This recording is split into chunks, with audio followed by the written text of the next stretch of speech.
السلام علیکم خواتین و حضرات، میں ہوں آپ کی میزبان یاسمین آفتاب علی، چینل اور پروگرام یاسمین آفتاب علی کے ساتھ۔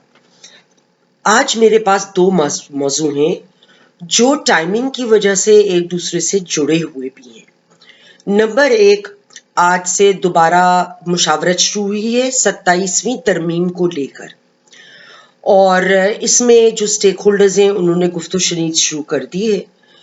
دوسرا ہے 20 ایم پیز جو یو کے ہیں، انہوں نے اپنے فارن افیئرز کے سیکرٹری آف اسٹیٹ کو خط لکھا ہے، عمران صاحب کے جیل میں رکھے جانے پہ تحفظات کا اظہار کیا ہے، اور اس کے ساتھ ساتھ ان کی رہائی کے لیے آواز اٹھانے کے لیے ریکویسٹ کری ہے۔ اب ٹائمنگ دونوں کا بڑا انٹرسٹنگ ہے کیونکہ دونوں چیزیں اکٹھے آ رہی ہیں۔ پہلے ہم 27ویں پروپوزڈ ترمیم کے حوالے سے بات کریں گے۔ جو 26ویں ترمیم تھی اس میں ہم نے دیکھا کہ لاسٹ منٹ تک ساری قوم ٹینٹر ہوکس پہ تھی کیونکہ مولانا کچھ شکوں پہ مان نہیں رہے تھے۔ پھر اس دفعے حکومت نے یہ فیصلہ کیا کہ ایم کیو ایم کو، جنہوں نے ان کا ساتھ دیا، اور مولانا فضل الرحمان کو پہلے دن سے آن بورڈ کیا جائے۔ اس میں جو ترامیم 26ویں امینڈمنٹ میں نہیں ہو پائی تھیں، اور پھر یہی طے کیا گیا جب ایک ایسا ڈرافٹ سامنے آیا جس میں ان شقوں پہ کسی پارٹی کی آپس میں ڈس ایگریمنٹ نہیں تھی، کہ ہم یہ پہلے کر لیتے ہیں اور پھر اس کے بعد نیکسٹ ٹرانچ میں جو دوسری ہے ترامیم ان کو لے کر تو ہم آگے دیکھتے ہیں کہ کیا کرنا ہے۔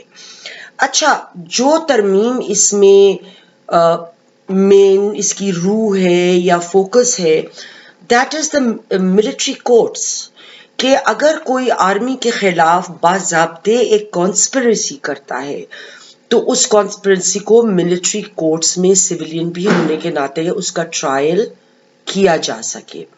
اب یہ جو شق ہے، اس سے جو میرے علم میں انفارمیشن مجھے دی گئی ہے کہ بلاول بھٹو زرداری صاحب ابھی اس پہ آن بورڈ نہیں ہیں، آلدو مولانا صاحب آن بورڈ ہیں۔ ایک یہ ہو سکتی ہے رائے، جیسے 26ویں ترمیم میں جب علیحدہ کانسٹیٹیوشنل کورٹ بنانے کا کہا گیا تھا تو مولانا صاحب کی خواہش تھی کہ کورٹ الگ نہ کیا جائے بلکہ سپریم کورٹ میں ہی بینچز علیحدہ کر دی جائے۔ تو اس شق میں بھی یہ ڈالا جا سکتا ہے، ایک سن سیٹ کلوز ڈالا جا سکتا ہے۔ جن ناظرین کو نہیں پتا کہ سن سیٹ کلوز کیا ہے، عموماً لوگ نہیں جانتے ہوں گے کیونکہ یہ باتیں تو وکیلوں کو پتا ہوتی ہیں نا۔ تو سن سیٹ کلوز یہ ہوتا ہے کہ پبلک گڈ کے لیے ہم کوئی قانون بناتے ہیں، لیکن ہم کہتے ہیں یہ اتنی معینہ مدت کے لیے ہوگا، اور اس کے بعد اگر آپ نے اس کو رکھنا ہے تو اس کے ختم ہونے کی مدت سے پہلے آپ کو مزید لیجسلیشن کرنی ہوگی۔ اب اس میں جو ہے وہ دوسری اچھا، کچھ لوگوں نے یہ بھی کہا کہ اگر یہ چیلنج ہو گیا، یہ جو کلوز ہے اگر چلے ٹیبل ہو بھی جاتا ہے، 12 جو پارلیمنٹری کمیٹی ہے جو چینجز کر سکتی ہے، جن کو نامزد کیا گیا ہے، وہ مطلب اگر وہ ہو جاتا ہے تو کیا طریقہ کار ہوگا، اور کوئی چیلنج کر سکتا ہے۔ مگر ایک چیز جو بڑی واضح ہے 26ویں ترمیم میں بھی، کہ جو 12 رکنی پارلیمنٹری کمیٹی ہے وہ جو بھی فیصلہ کرے گی وہ اس کو چیلنج نہیں کیا جا سکتا۔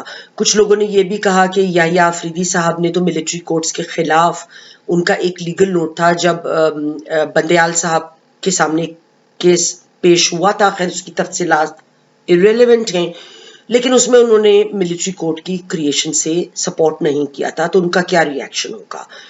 تو میں اتنا ہی کہہ سکتی ہوں کہ اگر ان کو اس سے اختلاف ہے تو 26ویں ہی ترمیم کے ذریعے سے ان کی بھی اپوائنٹمنٹ عمل میں لائی گئی تو ان کے لیے ایک ڈیفیکلٹ پیچ تو ہوگا، بٹ آئی ڈونٹ تھنک کہ اس طرح کی کوئی چیلنج کر پائے گا اس کو آفٹر ڈیسائیڈنگ کہ یہ جب 26ویں ترمیم کے تحت جب یہ پارلیمنٹری کمیٹی کوئی چینجز سجیسٹ کرے گی اور طے کر لے گی تو پھر وہ چیلنج کیے نہیں جا سکتے ہیں. ہم آگے چلتے ہیں کہ دوسری جانب ذوالفقار بخاری صاحب نے بہت زیادہ ایفرٹ کری ہے یو کے میں. ادھر جو ڈائسپورا ہے، جو لوگ فیور میں ہیں عمران خان صاحب کی، ان کو انہوں نے لے کر پھر جوئش لابی کو بہت یوز کیا جا رہا ہے، کیونکہ آپ لوگوں کو پتا ہے کہ یو کے میں جوئش لابی بے حد اسٹرانگ ہے. اور جو فارمل لیٹر ایک لکھا گیا ہے 20 MPs کی طرف نے دستخط کیا ہے. جو یو کے جو سیکرٹری آف اسٹیٹ ہیں فورن افیئرس کے، کامن ویلتھ کے اور ڈیولپمنٹ افیئرس کے، ڈیوڈ لیمی، ان کو عمران صاحب کے متعلق جو لوگوں کو تحفظات ہیں اس کو لے کے لیٹر بھیجا گیا ہے کہ ان کو جو ہے وہ وہاں سے نکلوایا جائے، اور حکومت کو کہا جائے، پاکستانی حکومت کو، کہ ان کو آپ نے جو رکھا ہوا ہے جیل میں وہ قانونی طور پہ غلط ہے. اب ان کو خط اوریجنلی جس نے لکھا وہ کم جانسن تھے، جو لیورپول ریور سائڈ کے MP ہیں. بہت ایفرٹ کے باوجود جیمائمہ زیادہ لوگوں کی سپورٹ جیتنے میں کامیاب نہیں ہو پائی ہیں اس کام کے لیے، اپنے فارمر ہسبینڈ کی رہائی کے لیے. حالانکہ جوئش لابی یو کے میں بہت اسٹرانگ ہے، لیکن میں آپ کو ایک بات بتا دوں کہ جوئش لابی اپنا اثر و رسوخ صرف اسرائیل کے پروٹیکشن کے لیے، ان کی پالیسیز کو فردر کرنے کے لیے استعمال کرتی ہے. اس نے کبھی بھی اپنے اختیارات کا استعمال برٹن کی انٹرنل دوسری پالیسیز یا ان کے اپنے معاملات میں دخل اندازی کے لیے استعمال نہیں کیا ہے. اور اس لابی کو عمران کا کیس پروموٹ کرنے میں اتنی دلچسپی تو ہو سکتی ہے کہ وہ جمائمہ گولڈ سمتھ کے ہسبینڈ رہے ہیں، اور جب ان کے بھائی لڑے تھے الیکشن زیک گولڈ سمتھ یو کے میں، تو عمران نے ان کو سپورٹ بھی کیا تھا. تو وہ ایک تعلق جو ہے، آپ کے بچے ہیں آپس میں، تو اس کو تو آپ ہٹا بالکل نہیں سکتے ہیں. لیکن بات یہ ہے کہ اس میں جو اس وقت عمران صاحب کو نقصان ہوگا وہ یہ ہوگا کہ اگر یہ کوشش کامیاب نہیں بھی ہوتی، جو میرے خیال میں نہیں ہوگی، اور اس کی بھی وجہ میں آپ کو بھی بتاؤں گی، وہ یہ ہے کہ عمران صاحب کے بارے میں ویسے بھی ان کے جو مخالفین ہیں کچھ، وہ یہ بات کرتے ہیں کہ یہ تو اسرائیل کے ایجنٹ ہیں اور اس کی وہ 100 تعویلیں بھی دیتے ہیں. تو اگر جوئش لابی ان کو سپورٹ کر رہی ہے اور ادھر سے یہ پریشر آتا ہے، تو عمران صاحب کے بارے میں جو یہ بات کہی جاتی ہے، جو صحیح ہے یا غلط ہے، اس بات پہ تو میں کچھ نہیں کہہ سکتی، کیونکہ میں دلوں کے راز سے واقف نہیں ہوں. لیکن یہ ضرور ہے کہ اس بات پہ مہر ضرور لگ جائے گی، اس بات پر ٹھپا ضرور لگ جائے گا. لیکن اس کے علاوہ کیا یو کے یہ کرے گا کہ وہ پاکستان کے معاملات میں، انٹرنل معاملات میں دخل اندازی کرے؟ میں اس بات سے ذرا اتفاق کم رکھوں گی کہ اس قسم کی جو کوئی بات ہے وہ یو کے کرے گا. آلدو یو کے اور پاکستان کے درمیان ایک ہیلدی ٹریڈ ریلیشنز ہیں، پاکستان کا مال ادھر ایکسپورٹ ہوتا ہے، وہاں کا بہت کچھ آتا ہے، مگر میں نے کبھی یو کے کو پاکستان کی انٹرنل پالیٹکس میں انٹرفیئر کرتے نہیں دیکھا کسی بھی ملک کی. وہ اس جگہ ضرور سپورٹ کریں گے اسرائیل کو جہاں پہ فار ایگزامپل آپ بات کر رہے ہیں مڈل ایسٹ کی، جہاں ان کے اپنے انٹرسٹ بڑے سالڈلی انوالوڈ ہیں. ایک بات میں بتا دوں کہ اس وقت ہاؤس آف کامنز میں 650 ممبرز ہیں اور ہاؤس آف لارڈز میں 800 ممبران سے زیادہ تعداد ہے.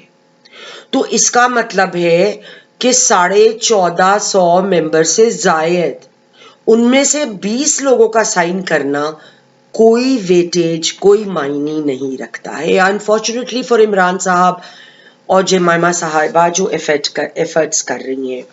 ایک اور چیز جس پہ آپ، جب تک میرا پروگرام تو آن ایئر جا چکا ہوگا لیکن آپ لوگ کل اس پہ بڑا ذکر اخباروں میں اور وی لاگز میں سنیں گے، مڈل ٹیمپل 4 انز ہیں یو کے میں، اس میں سے ایک ہے. اور کل یعنی ٹیوزڈے کے روز، یہ منڈے کو میں پروگرام ریکارڈ کر رہی ہوں، ٹیوزڈے کے روز فائز عیسیٰ صاحب از دا فرسٹ پاکستانی جن کو انوائٹ کیا گیا ہے وہاں پہ وہ اپنے اسٹوڈنٹس کو بلاتے ہیں اور بینچ کے سامنے ان کا ایک چھوٹا سا خطاب بھی ہوگا اور ان کو نامینیشن بھی ان کی اس بینچ کے لیے ہو رہی ہے. یہ پاکستان کے لیے بہت فخر کا باعث ہے. لیکن ہمارے بھائی صاحب جو پی ٹی آئی میں ہیں وہ پاکستان کو امبیرس کرنے کا موقع، پاکستان کے لیے اگر کبھی کوئی فخر کا موقع ہو تو مجھے بڑا رنج ہوتا ہے کہ وہ کوئی ایسا موقع ہاتھ سے جانے نہیں دیتے ہیں. اور وہاں پہ انہوں نے فائز عیسیٰ کے خلاف احتجاج کی کال دی ہے. یعنی اگر وہ مڈل ٹیمپل میں ایز اے گیسٹ بلائے جا رہے ہیں، ان کا بینچ کے آگے ایک ٹاک ہونی ہے یا جو بھی ہے، تو وہاں وہ کھڑے ہو کے پاکستانی بھائی جان ہمارے سب احتجاج کریں گے. دس از ریئلی سیڈ. ہم لوگوں کو، مجھے دیکھیں میں ایک بات جانتی ہوں کہ ہمیں سمجھ نہیں آتی کہ ہمیں کس موقع پہ کیا بات کرنی ہے، ہمیں کس موقع پر اپنے ملک کے وقار کی جانب توجہ کرنی ہے. ایسا کیوں ہے مجھے نہیں سمجھ آتی، کیونکہ مجھے ایسے لوگوں کی ذہنیت بھی نہیں سمجھ آتی. آپ کا جتنے بھی ایشوز ہوں، ہر انسان کو ہر ملک میں اپنے ملک سے، اپنی حکومت سے بڑے مسائل ہوتے ہیں، لیکن آپ دنیا کے سامنے اپنے ملک کی عزت ہمیشہ رکھتے ہیں اور ہونا ایسے ہی چاہیے. خواتین و حضرات، آج تک کے لیے اتنا ہی. اگر اس معاملات میں کچھ اور ڈیولپمنٹ ہوئی تو میں دوبارہ آپ کے پاس ضرور لے کر آؤں گی. اور اگر آپ کو چینل یاسمین آفتاب علی کے ساتھ پسند آ رہا ہے تو سبسکرائب کریں، بیل آئیکن دبائیے، چینل کو سبسکرائب کیجیے اور کمنٹ باکس میں کمنٹ ڈالنا نہ بھولیں. اگر آپ خواہش مند ہیں کہ ہم کسی بھی ٹاپک پہ میں آپ کے لیے آواز اٹھاؤں تو کمنٹ باکس میں آپ کو ذکر کر سکتے ہیں، میں ضرور وہ کمنٹس پڑھتی ہوں. انشاءاللہ اگلی دفعہ پھر ملیں گے. خدا حافظ.